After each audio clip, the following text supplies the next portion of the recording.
Hey guys, it's Christian, your local realtor, and the topic for today's video is a fall market update. Look, sales in October dropped to the lowest levels since the great financial crisis of 2008. And so you would think we're in a buyer's market and it's going to be easy pickings, like taking candy from a baby. Not so fast. I'm going to share a few stories with you in this video to tell you it's still tough for buyers buying certain types of homes. It's still competitive in certain areas. But let's talk about the big picture here. Big picture is sales have not been this slow since 2008.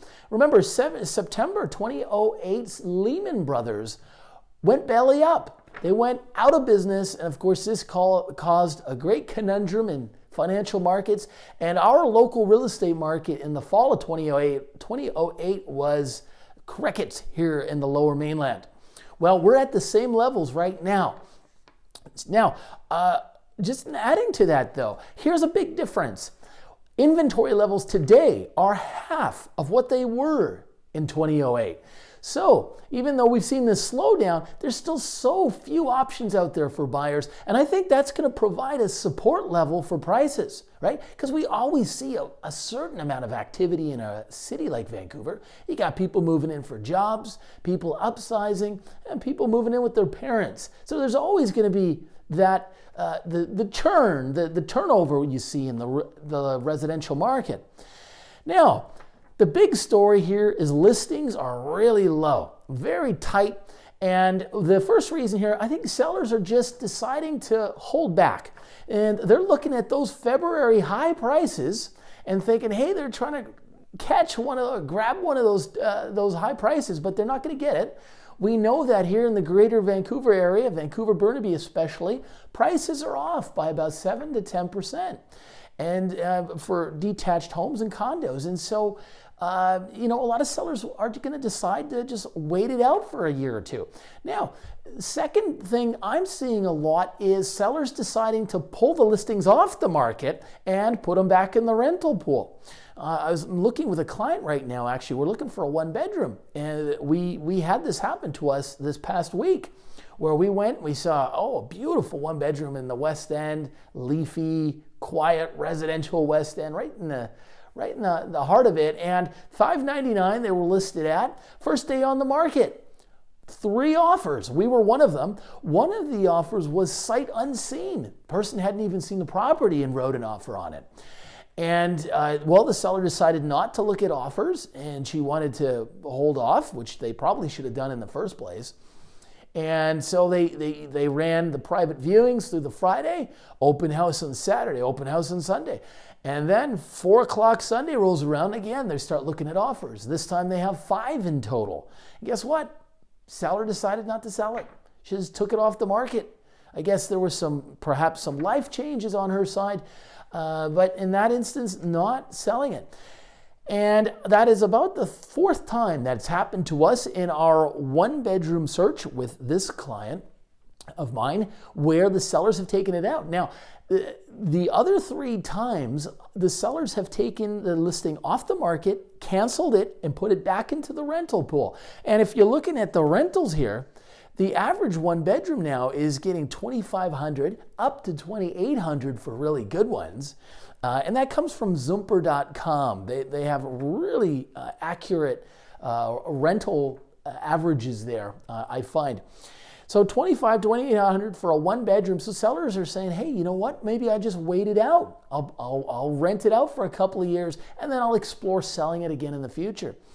And the third reason we're seeing less listings now is that buyers are forced to the sidelines. They just can't afford to buy what they could in February, right? Prices have gone up. The mortgage rates have gone up.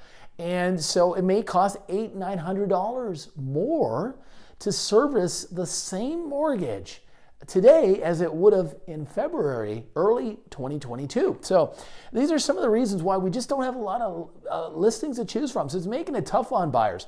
And just as an addendum to that, working with a couple right now where we are trying to find them a detached house in Coquitlam.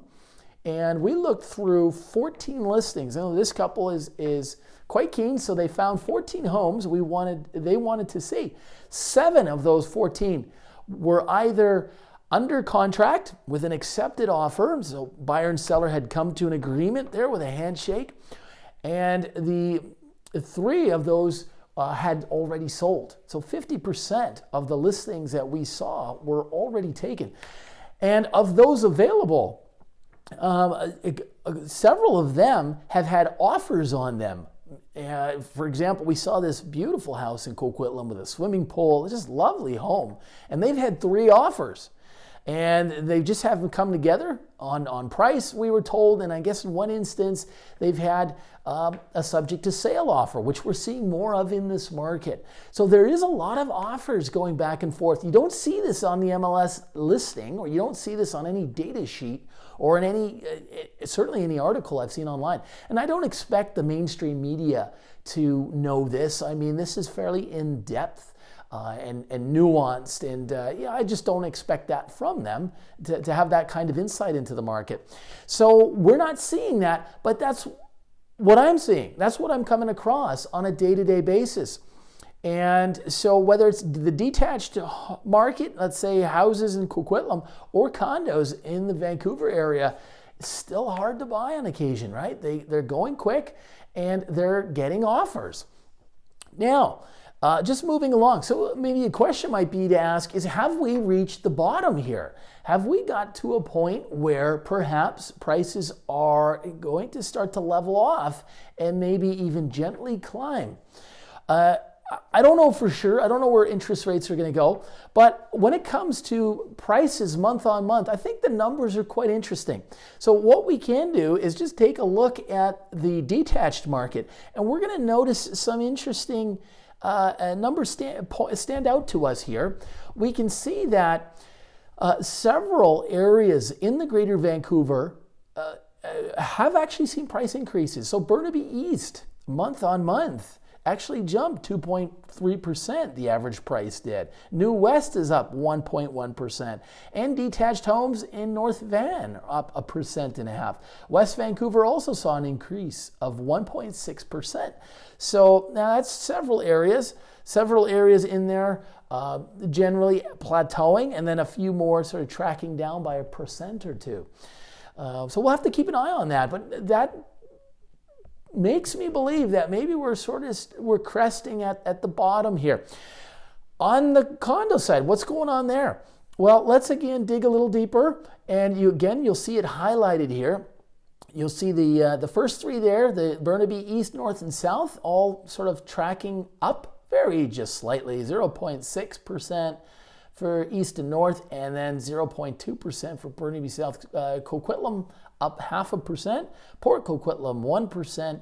The west side of Vancouver seeing an increase of 0.7%, and flat in West Van. So what that's telling us that we obviously have seen a slight increase there, but we'll have to see what the trend is going forward. I think there's a lot of buyers out there right now sitting on the fence, wanting to go and get themselves something, but feel unsettled with the interest rates, especially if they're considering variable rates or an adjustable mortgage, because a lot could still change for them in terms of their monthly payments going up a couple of $100 more.